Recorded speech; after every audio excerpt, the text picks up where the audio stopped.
better stand up so I can pretty much see everyone.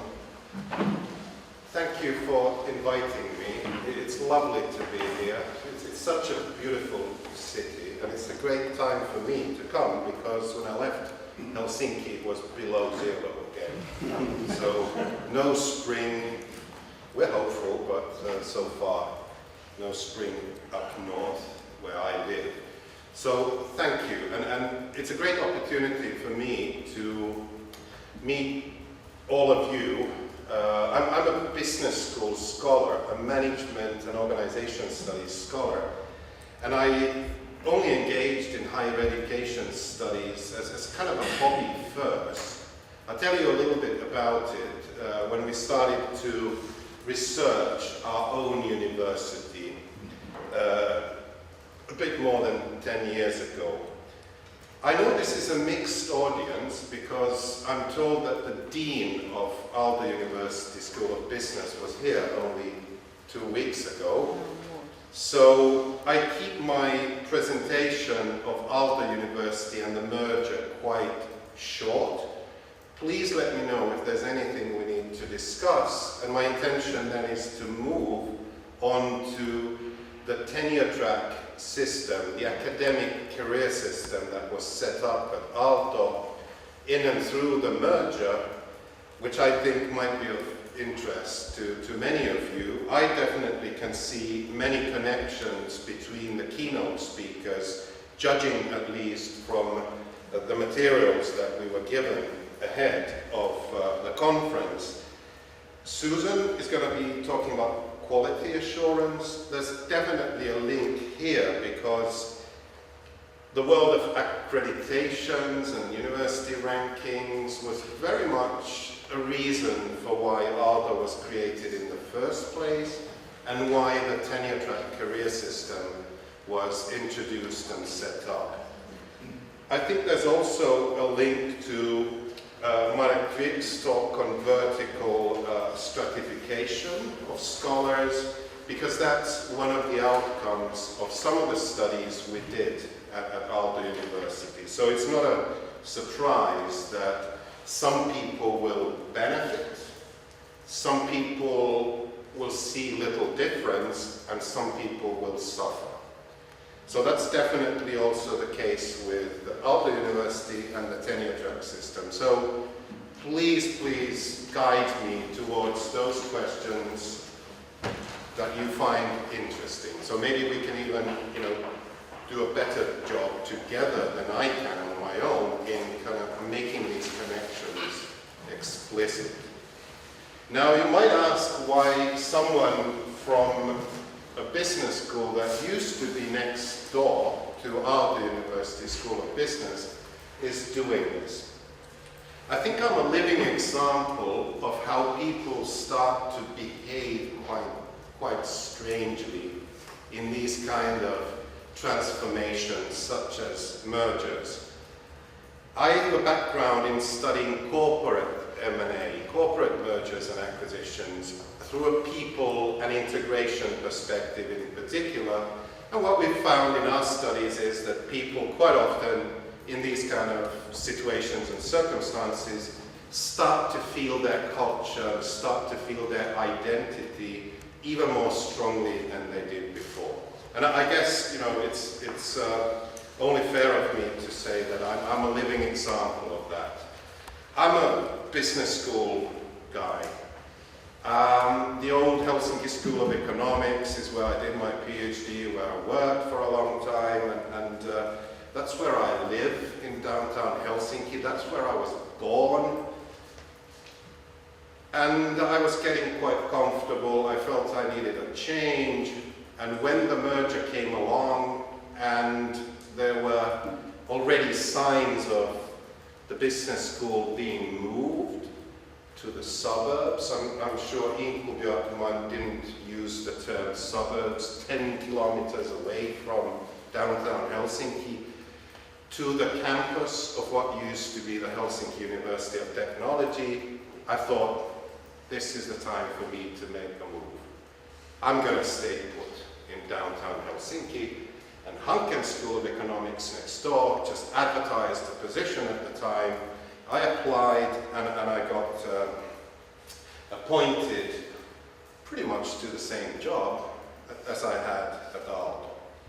So I think, you know, mergers and acquisitions, not only in the university sector, but more generally, are interesting because people sometimes start to behave in a strange way.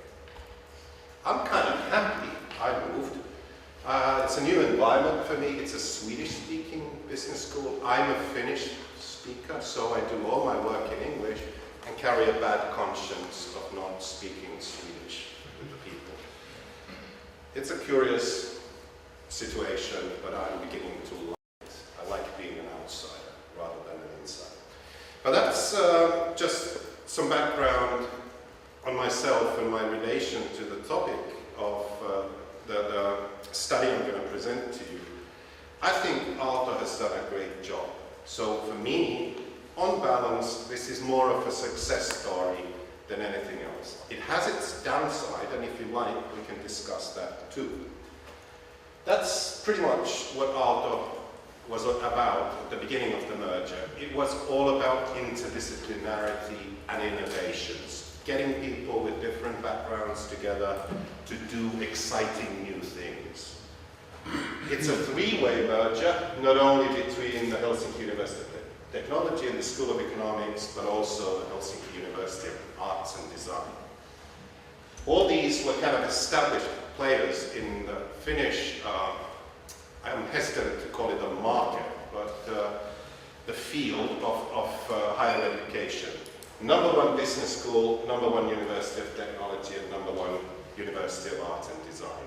Getting together, finding this unique window of opportunity. A lot of actors in Finnish society, politicians, ministry officials, rectors of the old universities, started to move towards this idea, which eventually then became a reality when the Finnish Parliament passed legislation and the renewal of the University Act. So that's when Aalto University went alive. But it was an outcome of a long process, in the sense that the merger and different alternatives have been discussed for a long time, but now everything kind of clicked.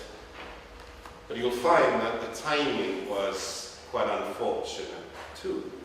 So I'll come back to the timing of the merger a little later.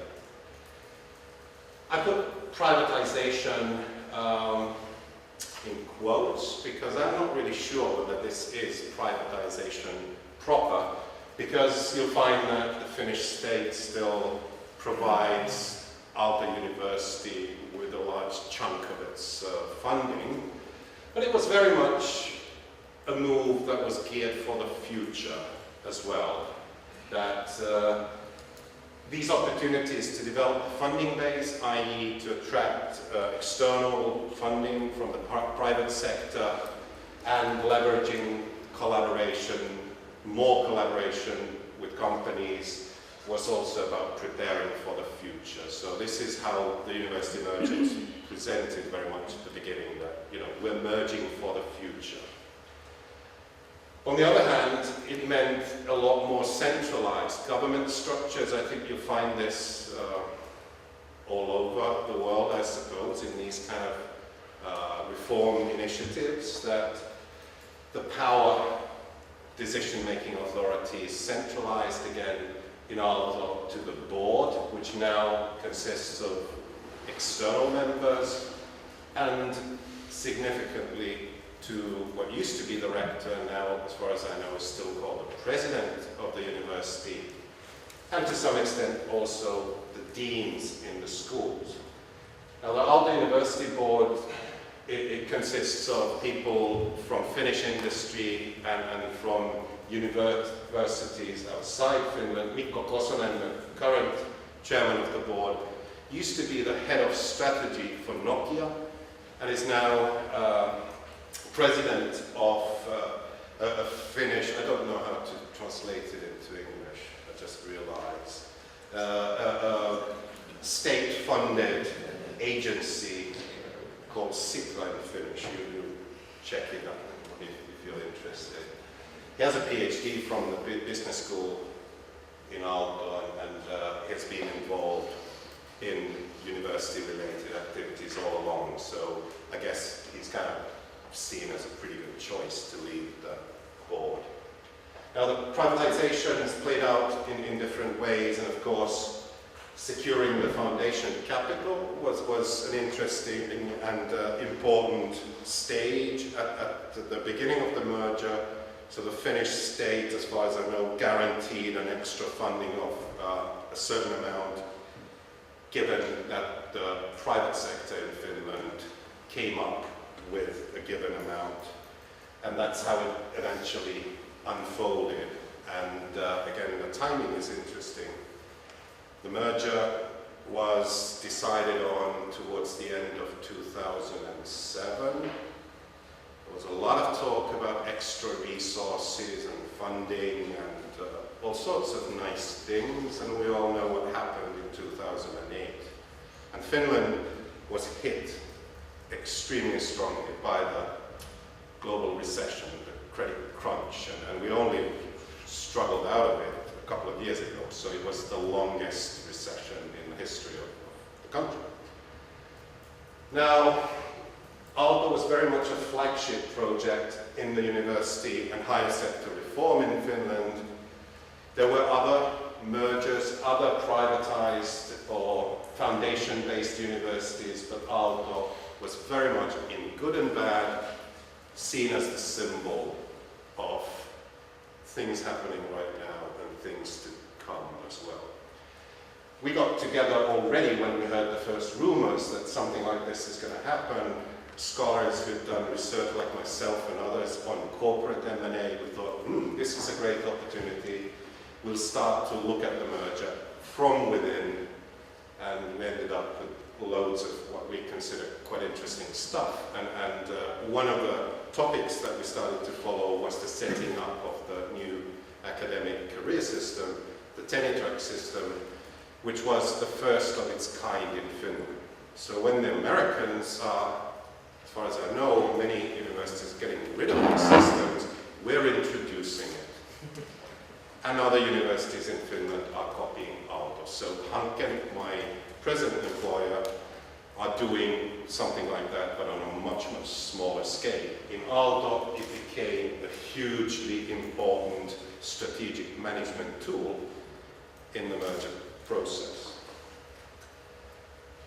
If you want to learn more about how this became possible, I suggest you check out Nina Granqvist and Robin Gustafsson's article in the Academy of Management Journal on what they call temporal institutional work. It's an excellent study of how, what I refer to, everything kind of clicked at this point in time in Finnish society, and this became a possibility.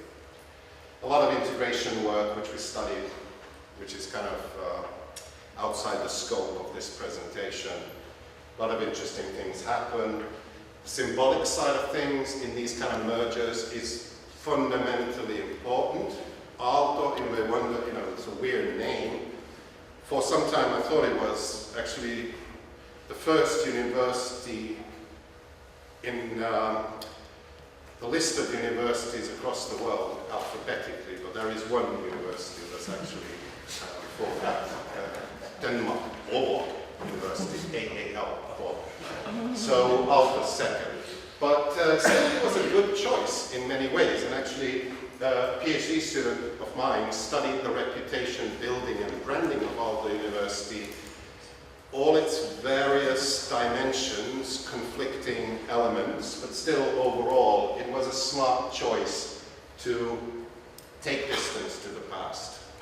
I mean, the business school and the people in the business school like myself always thought that the University of Technology is kind of a competitor because they had their own industrial management department there, and it was difficult to merge with these people. We, meaning now the business school in what became Aalto, was I think 9 times smaller than the University of Technology, and what we know from corporate mergers and acquisitions is there's never a merger of equals, there's always a dominant party, and we were scared stiff. But luckily it didn't happen that way. The University of Technology did not start to dominate right away. And I think the symbolic side of things, the Aalto name, taking distance to the past, the visual imagery, which I love. I know some people think this is strange and not so suitable maybe to a university, but it's something very different from how universities in countries like Finland had branded themselves before. So this is taking distance to the past. I apologize for the next slide. That's the downside. That's how the Aalto symbolism was used and abused in all sorts of ways when the university merger was in its initial stages. If you look at that, that's the back cover of a book in Finnish language discussing the university reform in Finland, and you look at the Aalto imagery there. As far as I know, that the Christian cross upside down is the devil's cross. So Aalto is the devil for some people opposing these reforms in the Finnish university sector. But there was also a lot of interesting, very, very positive press around the world. This is from the Financial Times, kind of describing the merger in a very positive light. You know, this is something new, an integrated seedbed for innovation. This is one of my personal favorites. It's from Harvard Business Review. Look at the map of the world. Something strange about that. They present in this article 4 kind of hubs of innovation. You have the usual suspects, China and US and Singapore, and then there's Finland. No Hungary, no nothing. Finland is what it's all about. Europe. I remember we laughed about this, of course. This is just so funny. But it's also an example of how this new university and the way it was set up was seen as something exciting and new and innovative. And that was pretty much the idea. The timing was a little problematic, of course, because of the recession. Not all of the funding that many of us kind of interpreted that we were promised were given eventually. And the whole merger process kind of shifted gear in many ways towards cost cutting and you know, that sort of thing. So at present, Aalto operates with, as far as I know, 6 schools. That's an old image of the campus where I did not want to move. It's located next door to Keilaniemi, which is in the city of Espoo, which is an adjoining city to Helsinki. And they are trying to create this as the Finnish Silicon Valley. So a university, innovation university, actually fits in perfectly. So it's the campus of the old University of Technology there on the background. And they have some very big plans for the future, to say the least. So I'll be on the lookout for what's going to happen. Something big, maybe. Something grandiose, certainly. It wasn't for me. So that's kind of setting the scene, the context for the Tenure Track career system. As I think I mentioned already, this became a very important strategic management tool and a human resources management tool for the university top management and also the top management of the different schools. Now,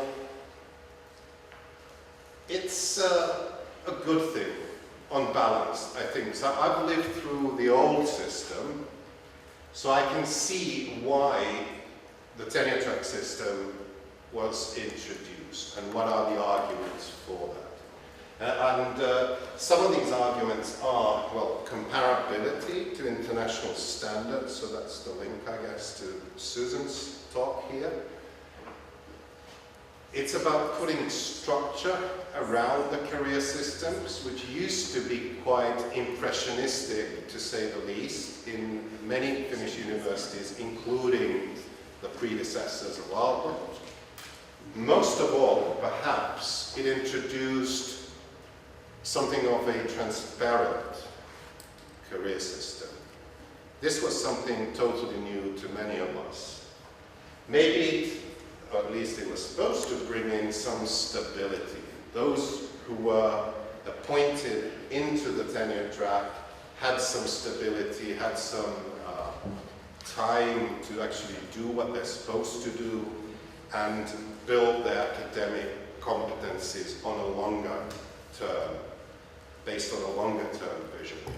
So I think this was kind of met with a lot of sympathy, but there was also the downside, which I'll come back to a little later. So the Finnish higher education system was very much built on examples from Germany and Sweden, and now we're on our way happily towards a very Anglo-American model. People like me used to be on fixed-term positions, back-to-back fixed-term contracts, and against that backdrop, this is an improvement for many people. Not all, of course, but many. This is a direct quote from the present website of Aalto University. I wanted to have some figures for you to give you some indication of what has been the outcome of introducing this system. And they tell us now that some 300 new professors, so it's still kind of small, although it's the second largest university in Finland at the moment, have been recruited to the tenure track since the establishment of the university. And this is quite important, I think, that over 30% of these new recruits have been from outside Finland. And this is another, I would say, a positive element, especially to the likes of the business school. It used to be very, very Finnish-dominated faculty there, and now we're seeing a lot more influence from abroad. So this is an internationally kind of comparative system in the sense that all calls for new positions are open and global. In the beginning, they had this strange idea that they just allocate what they used to call a slot for a particular school and department, and then open the call for all levels in the tenure track. So you had applications for assistant professor, associate professor, and full professor in the same call. And that caused a lot of complications. I can tell you because I was part of these tenure track committees at the department and the school level in the business school. But that's pretty much how the system was set up. I know some of the key people at Aalto traveled to the US and had a look at some of the schools that they wanted to have as benchmarks, and then they kind of adjusted the system that was supposed to work in the Finnish context. So pretty kind of, I would say, a bog standard tenure track system, to say the least. But you can make that complicated, I can tell you. So they call it competitive recruiting on all levels, and in the beginning especially in the same course as well. And the decision-making procedure, and this is where things start to get complicated. First of all, it was the president's decision that a slot is allocated, and then the school makes a proposal, president decides, so this is the centralized governance structure for you, and then the recruitment process is run in schools at the department level, school level, and then there is the Aalto level tenure track committee as well. So it's a three-tier system. And some interesting examples of, I would say, positive outcomes of this system, also not so positive. For I'll start with the not so positive. We had huge problems in the business school because the traditions in different business school disciplines are different. So my field is kind of international management, but accounting, for example, which was the largest at the time of the disciplines in the business school, is very domestic. Their main job is to train, skilled accountants. And the research they do wasn't all that extensive, and they had a tradition of engaging in Finnish debates rather than the national ones. So the tenure track criteria, which were kind of leaning towards what I would say is overemphasis on publications in a limited set of international journals, that really didn't work in fields like accounting and law, for example. Law was another field that at the time was very domestic. It's changing a little bit now, but still.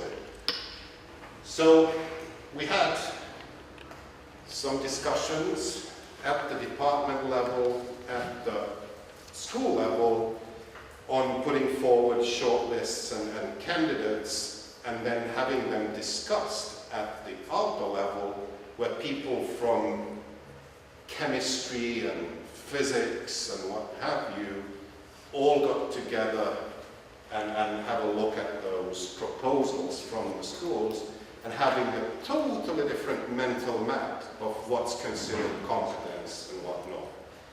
So there were many cases that the Aalto level committee just sent the proposals back to the business school, and a lot of extra work was involved. But I would say that the positive side of this system was, I have one example in mind, I'm not going to share any names, where in the business school the department committee really made a strange decision and a strange proposal. I was at the time part of the Tenure Track committee of the business school, so we could intervene there and see that no injustice was done.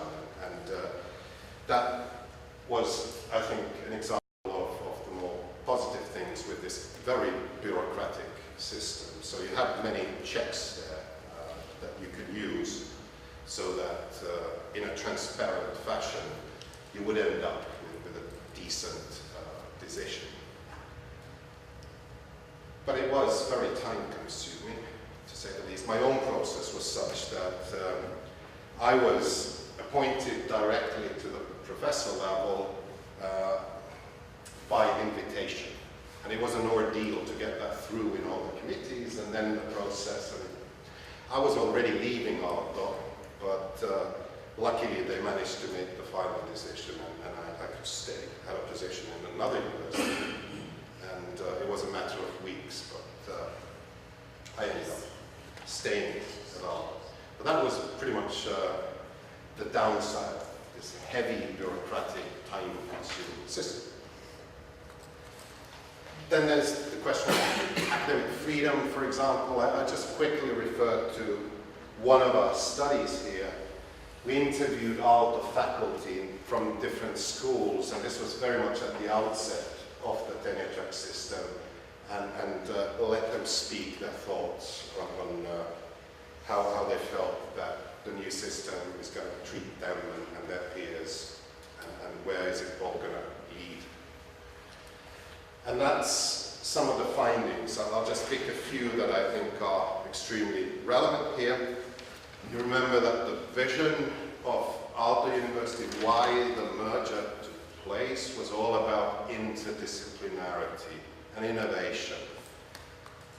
You ended up with a career system that actually rewarded for discipline-based research, because all the major journals are discipline-based. So you have this kind of strange imbalance in the system, if you like, that we all celebrated interdisciplinarity, but we rewarded discipline-based research. And people are smart, usually, in universities, so they spotted this immediately and tried to raise the issue. And this is where the stratification comes into the picture. A lot of people were worried for good reason, that this is going to lead to a chosen elite and then a pariah cast of scholars who do the run-of-the-mill work, the teaching, and then these high-flying stars just travel across the world to Budapest and other places. So that was very much considered a risk, and it has materialized to some extent. We can debate it, whether it was intentional or not. I think looking back at the old system, looking back at the professors we had at the time when I was doing my PhD, I think this is all for the better. We had a bunch of people who did nothing after they received their chair. But this led to these kind of tension built in the system. As far as I know, it's still kind of there. That you have two classes of academics, those who are tenured and those who are not. Of course, it appears like an American system, you can take your pick whether that's good or bad, or both. And then maybe one of the most important issues here is that we have evidence based on our studies to show that this benefits some people at the expense of others. I think it's interesting to note that, first of all, more international scholars have come to Aalto since the merger and the introduction of the Tenure Track system. As far as I know, in many of the schools, also more women have managed to establish a career. But the question then is it a particular kind of man and a particular kind of woman who benefits from all this at the expense of all others? So there are pros and cons from that perspective too, I would say. I'm inclined to think that there are more pros than cons for some of the reasons that I've shared with you here today. So that's pretty much what I had to say, and I hope we have time for discussion. I got carried away, sorry. Didn't have time for questions. Maybe we can treat this as an introduction to the discussion. But these are some of the points that I think are crucial here. This kind of uncertainty and anxiety that's always there in these kind of transformative initiatives such as mergers and acquisitions. And people react in different ways. I'm an example of that. So you need to establish these kind of fair and transparent systems that are clear to all. And I think Aalto has done a pretty good job there. Thank you. Thank you very much.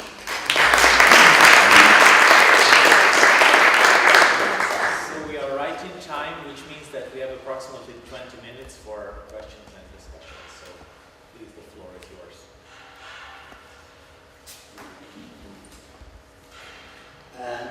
Let me inform you that in Poland, in 2009, we proposed a new strategy for higher education development, and among other things, we proposed the possibility of privatization and merging universities.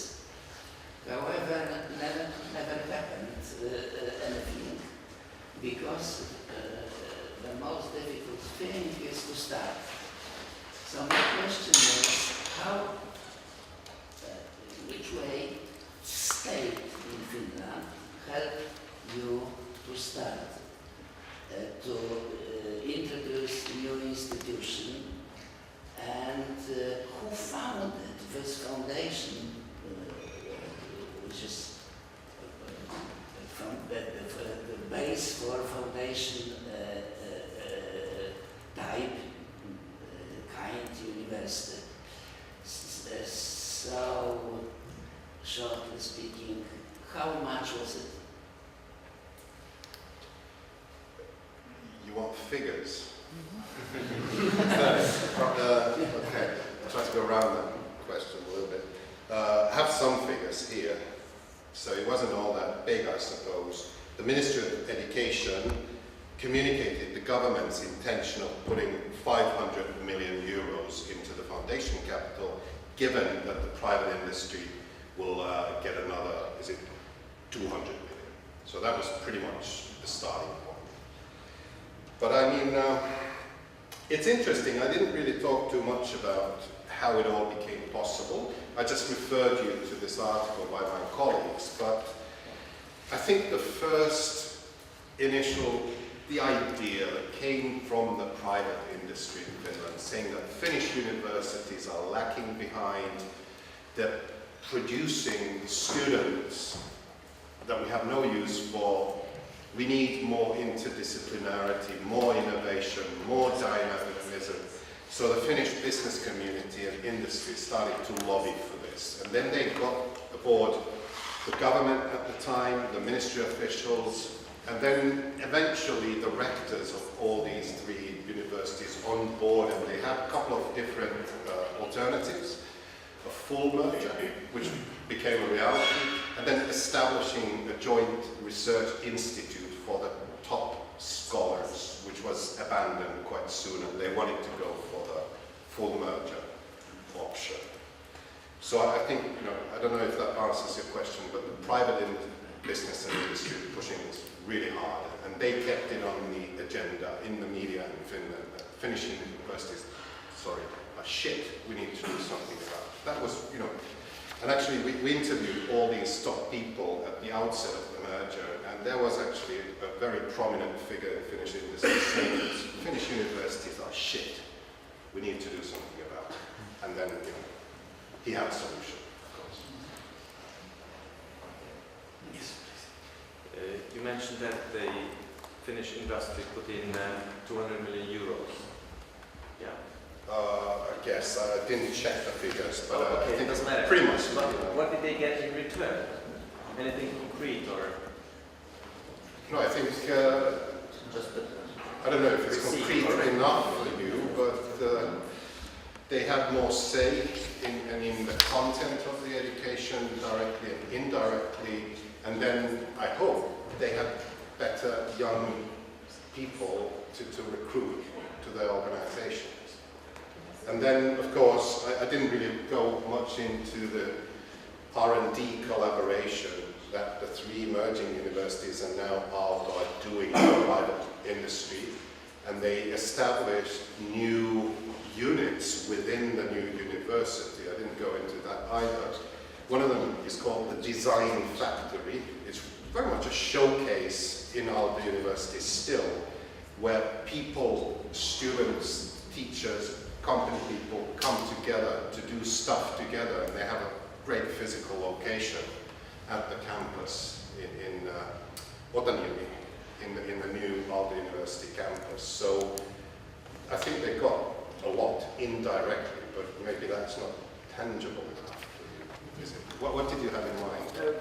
well, basically, certain companies contributed, others didn't, and both got the same. They did it through the Federation of Finnish Industries and the Technology Industries. So the industry business community associations were active in that, gathering the funds, so to speak. So that was a kind of consolidation. yeah. Yes. Thank you. István Kovács here from Corvinus University. My question is tries to understand the complexity of this change.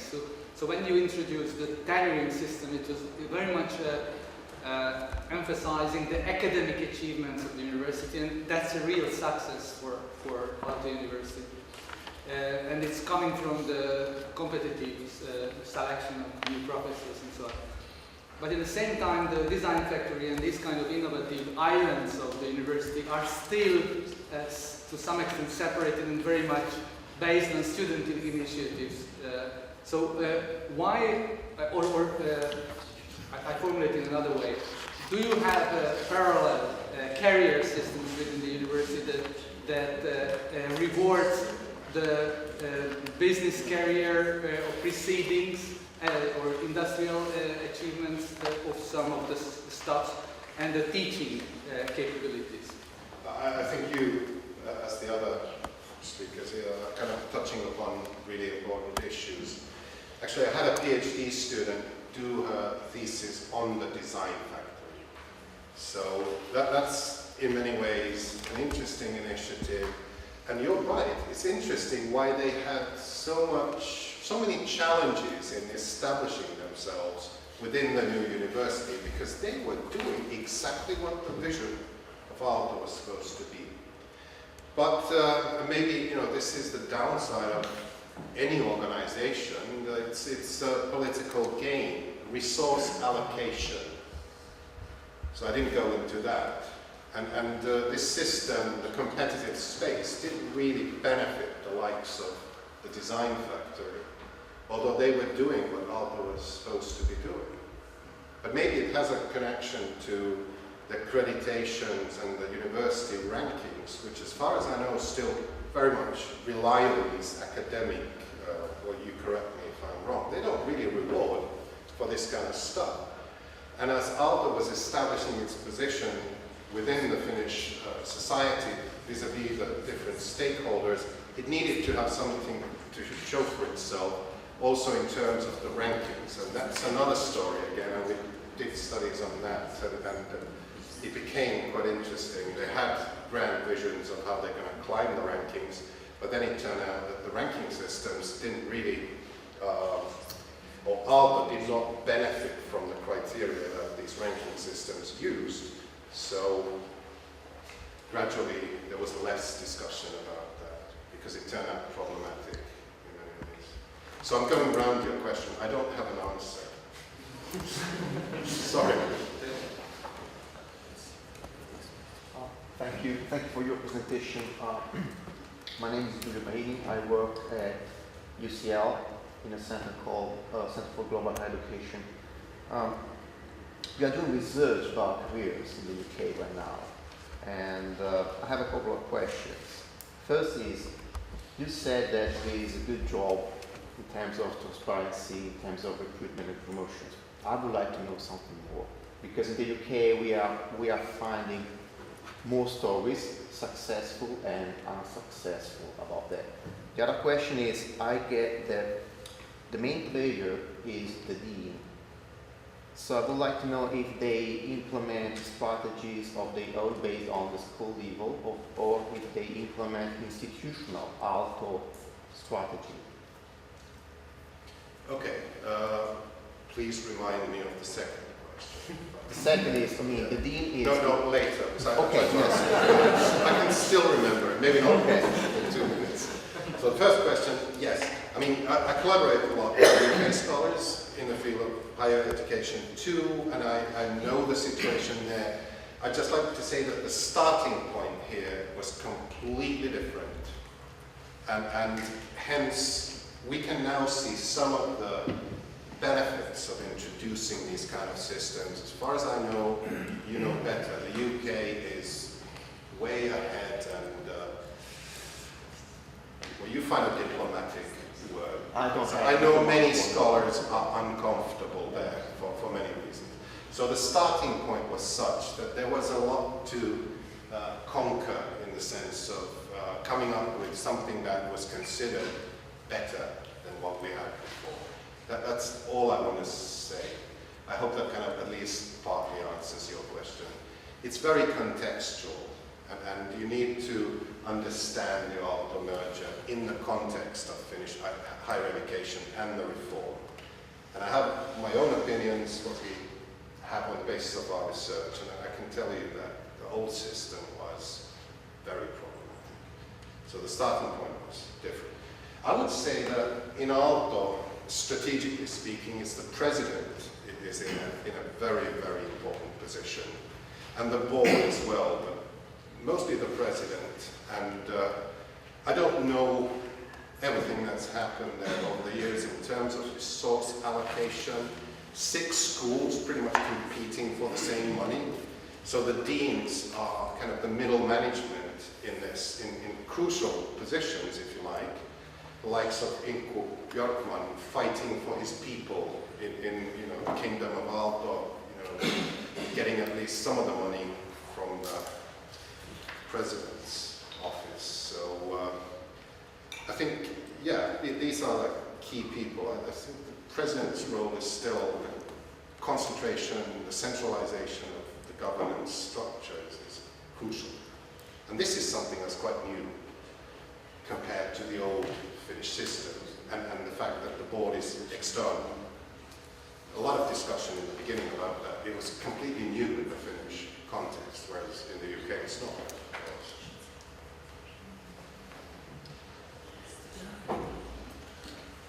Thank you very much. How has your financing model changed in terms of the student fees and what the support that you receive from the public funds, from the government? We don't have tuition fees in Finland. And there's only been discussion of introducing such fees for students outside the European Union. No, but I mean, does the government provide you any support, any subsidy for the students? Yeah, most of the funding still, I think, also for Aalto University comes from the Finnish state. I don't have any figures, so it will be argument. Is it a grant? Is it how does it work? How is your relationship with the government? They keep changing the rules of the game and the goalposts a little bit. But there's a particular formula. I don't know the details, but there's a percentage formula on how much each activity is rewarded. And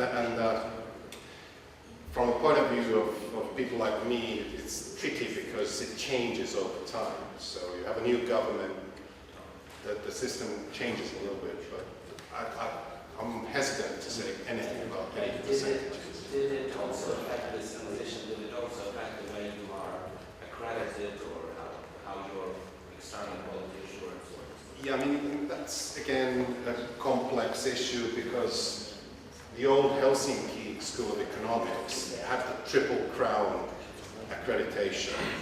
And so far, I think they've managed to maintain that. Inko probably talked about that. Whereas the systems, as far as I know, with the other schools have been somewhat different. So the global system of rankings and accreditations in other fields, as far as I know, has been slightly different from the world of the business schools that I know. So that's one thing that actually was discussed quite a lot, because we thought we were pretty good actually with our Triple Crown and clearly the #1 business school in Finland, and still we were kind of persuaded and forced to merge. But as far as I know, they managed to retain it.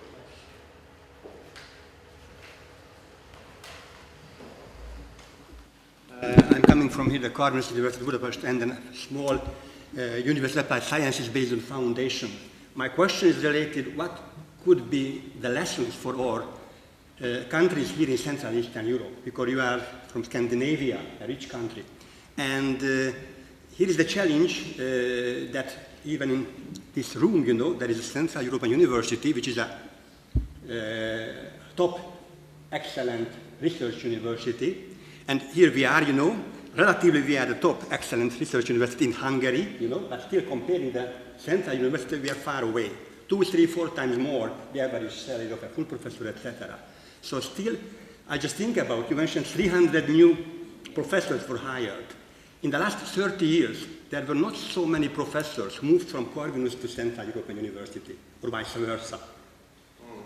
Here is the challenge, and regarding the university system is conservative. So those 100 professors who came from abroad, I try to understand. It's easier for you to invite them, recruit them to Finland than to Hungary, Poland, or Czech or Slovak republics, But what about the 2 other hundreds, who came from other universities? So how did you motivate them? The question is even the lessons, what do you think, that for Central Eastern Europe, less developed emerging economies, how we can use this kind of Aalto example? Yeah, I keep repeating that the context here matters and the starting point is very different in your case than it was here. So introducing something that was structured, something that was internationally comparable, and something that was transparent, I think it's worth considering. Anyway, those are, I think, the positive issues here. But it depends on your goals and your strategy. What do you want to achieve with and as a university? And that's kind of the downside, because the system and the reward system, the career system and the reward system, were not in line with the vision of the new university. And that was a concern. So you need to be consistent. I think that's another lesson. You know, what do you want to do? What's the mission, vision, purpose? What's the strategy? And these career systems and rewarding systems need to reflect that. And there was a tension here, clearly, because people noticed right away that, okay, are we supposed to be an interdisciplinary, new, innovative university? Or are we just, you know, forced to publish in a limited set of journals in our own discipline? So I think consistency is another lesson. So thank you very much for a very interesting presentation, and I really like to hear that even from occasion to occasion, when I hear about the Aalto experience, learn more and more how to... It's always a little different. Yeah, my question is related to the soft factor of the merger. So you mentioned, you know, that three different universities, or three universities with very different cultural background had been merged or integrated, and this merger or integration process needs a very well-designed change management programs. But besides, 3 universities have been merged and 6 schools have been established. It means that one big university was divided into 4 main parts. What about the attitude and reaction of this University of Technology, which has been divided into 4 main parts? What was the reaction? I mean, that's a very good question. I'll flip it around. That's why our initial fears of the University of Technology taking over did not materialize. It took us a while to understand that it wasn't a uniform, monolithic entity that's going to bash us. There were different fractions of people, their internal politics and contradictions between departments, and they eventually split into 4 different schools. And some of these schools were kind of interesting because, for example, the Department of Industrial Management, very much a flagship of Finnish industry, ended up being in that school together with some other disciplines and fields that were quite far removed, and they had to sort of establish their position within the school. So from the business school perspective, it was good that you know, there was a lot of variety there. And we did study that, and also in relation to integration that I didn't really discuss here. I think one lesson to be learned there is something that we found in our corporate M&A studies as well. It's interesting how you set out to do something in terms of integration. We had grand schemes of getting us together and you know, jointly building the future.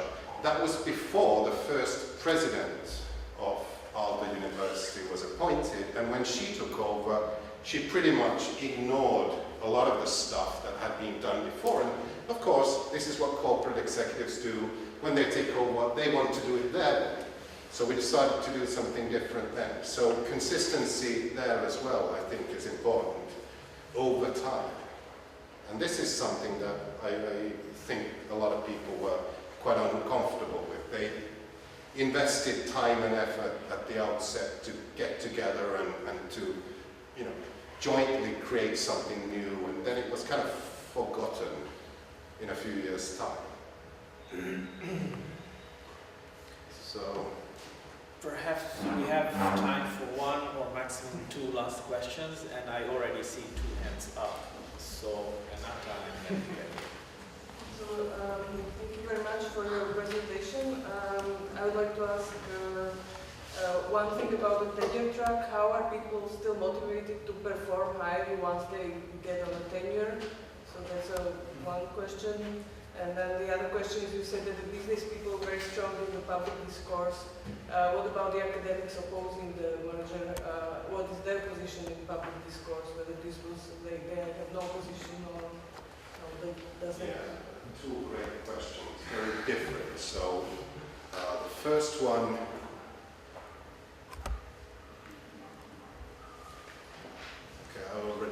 I started to think about the second one. So please. How are people motivated once they get Yeah, that's a question that still comes up. I'm actually engaged still in studies on Aalto University from a particular point of view, and we interviewed some of these up-and-coming young scholars who are on the tenure track, on assistant professor level, and they're quite often quite unclear about the criteria that will be used to evaluate them for a promotion. So that's another thing that needs to be kind of thought out over time. And it's again related to the reward system and what I call the overemphasis of publications in a limited set of international journals. That's quite clear for these people. But how is teaching evaluated, for example? A lot of people are still kind of unsure, you know, how much should I invest in teaching? Because I don't really know how much it's going to be rewarded vis-a-vis my publications. And the whole issue of societal impact is very much in the air, as far as I know. They did have some criteria, at least at the outset, that on different levels you're supposed to be evaluated on the societal impact, and maybe it's smart that in the beginning it's smaller, and then as you move on your career it becomes more prominent. And then the second question. So what was the voice of academics in terms of this course in comparison with business? If they were working in the version, how did they work out? I mean,